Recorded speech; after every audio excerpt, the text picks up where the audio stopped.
Guys आपको India का national animal तो पता होगा, टाइगर ऑब्वियसली, लेकिन क्या आपको अपने पड़ोसी देश पाकिस्तान का नेशनल एनिमल पता है? ये बहुत मजेदार सवाल है। क्या आप इसका जवाब जानते हैं? चलिए मैं आपको बताता हूं। पाकिस्तान का नेशनल एनिमल है मारखोर। आपने पहले कभी नहीं सुना होगा, लिटरली, है ना। मारखोर एक बकरे की प्रजाति है। अब इसका मतलब क्या है जरा उसको समझ लेते हैं। मार फारसी में होता है सांप और खोर का मतलब खाने वाला।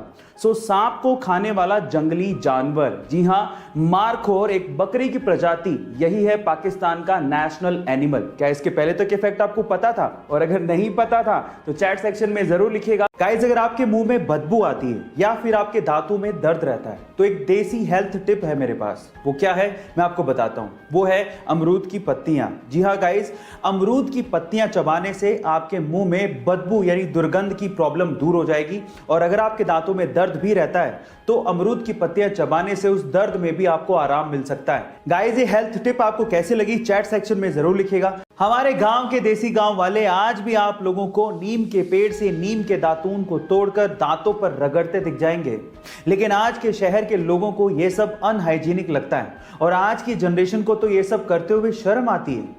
लेकिन मैं आपकी जानकारी के लिए आपको बता दूं कि यही नीम का दातून छोटे छोटे टुकड़ों में अच्छी तरह से पैक करके 10-10 डॉलर्स में अमेरिका और बहुत सारे देशों के मॉलों में बेचा जा रहा है। जी हां, यही छोटा सा दातून 700 रुपए तक में बेचा जा रहा है। गाइस कब तक हम अपनी चीजों की तभी वैल्यू करेंगे जब बाहर के लोग इसे वैल्यू देंगे? अपनी चीजों को वैल्यू करना सीखिए। जब वो पैदा हुआ तो उसके शरीर में 40 फ्रैक्चर्स थे। डॉक्टर्स ने कहा कि 2 दिन से ज्यादा तक जिंदा ही नहीं रह सकता, लेकिन वो कहते हैं ना, जाको राके साइया मार सके ना कोई, कुछ ऐसा ही हुआ, वो बच्चा जी गया। फिर डॉक्टर्स ने फाइनली उसका इलाज शुरू किया, लेकिन पेरेंट्स को कहा कि प्लीज आप अगले 6 महीने तक इसको हाथ मत लगाइएगा, क्योंकि उसको हाथ लगाती उसकी हड्डियां टूटने लगती थी। फाइनली ये 15 साल का लड़का जिसके शरीर में टोटल 140 फ्रैक्चर है, जिंदा दिली की मिसाल है। वो अमेरिका का एक फेमस रैपर और एक मोटिवेशनल स्पीकर भी है। Yes, I am talking about Sparsha, जिसने एमिनेम के गाने आई एम नॉट अफ्रेड को उससे भी तेज गाकर रिकॉर्ड बना दिया, जिसको यूट्यूब पर अभी तक 14 मिलियन से ज्यादा हार्ट्स मिल चुके हैं। I'm not afraid to take a stand. Guys यहां सीखने लायक बात यह है कि हालात कैसे भी हो, आपको जिंदगी जीने का जज्बा होना चाहिए, तब आप कुछ भी कर सकते हो। Thank you. ये बात 2006 की है, जब इंटरनेट एक्सप्लोरर दुनिया का सबसे बड़ा वेब ब्राउजर था, जो कि माइक्रोसॉफ्ट का था। तब माइक्रोसॉफ्ट ने अपने वेब ब्राउजर में अपने ही सर्च इंजन को बाय डिफॉल्ट सेट कर दिया, जो कि गूगल के लिए बहुत बड़ा झटका था।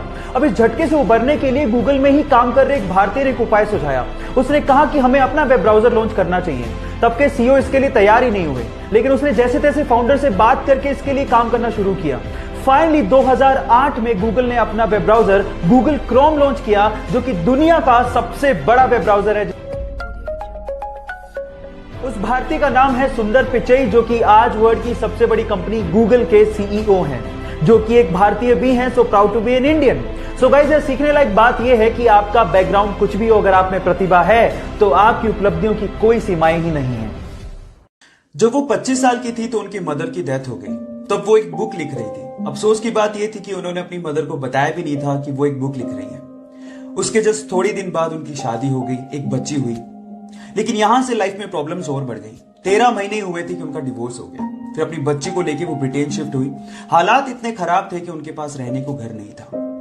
कैफे में अपनी बच्ची को गोद में रख के उन्होंने बुक लिखना जारी रखा, छोड़ा नहीं। जैसे तैसे करके उन्होंने अपनी बुक कंप्लीट की। लेकिन जैसे उन्होंने कम से कम 12 पब्लिशर्स को यह बुक भेजी, उन 12 पब्लिशर्स ने यह कह के उस बुक को पब्लिश करने से मना कर दिया कि यह बुक बच्चों को समझ में नहीं आएगी। लेकिन वो कहते हैं ना, लक फेवर्स द ब्रेव, कुछ ऐसा ही हुआ। एक पब्लिशर ने फाइनली उनकी बुक को पब्लिश करने के लिए हाँ भर दी, क्योंकि उस पब्लिशर की 8 साल की छोटी सी बच्ची को वो बुक बहुत अच्छी लगी थी। बस फिर क्या था, पूरे वर्ल्ड में 450 मिलियन कॉपीज बिकी उस बुक की। जिंदगी में इन 7 चीजों के लिए आपको कभी भी अपने मन में रेग्रेशन रखने की जरूरत नहीं है। Number 1, being yourself. आपके आसपास और दुनिया में आपको बहुत सारे ऐसे लोग मिलेंगे जो लोगों की नजरों में सही होने के लिए अपने आप को बदल डालते हैं, लेकिन कुछ लोग अपने आप को कभी नहीं बदलते। वो जैसे हैं वो वैसे ही रहते हैं, इसलिए दुनिया उन्हें सलाम करती है। So guys, if you have a believe in yourself, आपको अपने आप को किसी के लिए भी बदलने की जरूरत नहीं है। और जो लोग आप जैसे हैं वैसे आपको एक्सेप्ट नहीं करते, वो आपकी जिंदगी में रहने लायक भी नहीं है। बाकी 6 रीजन के लिए मुझे फॉलो करना मत भूलिएगा। मिलते हैं अगले वीडियो में।